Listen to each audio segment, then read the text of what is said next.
સમાચારોમાં આગળ વાત કરીએ તો જમ્મુ કાશ્મીર પહેલગામ આતંકી હુમલા છતાં રાજકોટમાં ભાજપના મહિલા મોરચા બર્થડે ઉજવણી મામલે કોંગ્રેસના નેતા અમિત ચાવડાએ જણાવ્યું છે કે રાજકીય પક્ષના આગેવાનોએ મોતનો મલાજો જાળવવો જોઈએ। સમગ્ર દેશ શોકાતુર છે તો આવી ઉજવણી રાજકીય પાર્ટીના કાર્યકરોએ ન કરવી જોઈએ।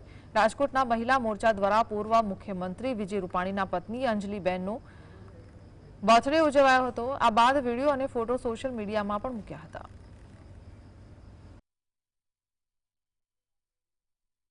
ઉજવણીના કાર્યક્રમો થાય હું માનું છું કે યોગ્ય નથી। આખો દેશ દુઃખમાં છે। લોકોની સંવેદનાઓ રાજકીય પક્ષના આગેવાનોએ પણ સમજવી જોઈએ। એક બાજુ આપણે આતંકવાદનો ખાત્મો કરવાની વાતો કરતા હોય, વડાપ્રધાન કે ગૃહમંત્રી ભાષણો કરતા હોય, અને બીજી બાજુ આપણે ભારતીય જનતા પાર્ટીના જ આગેવાનો દ્વારા આવું ઉજવણીના કાર્યક્રમો થાય એ કોઈ પણ રીતે યોગ્ય નથી।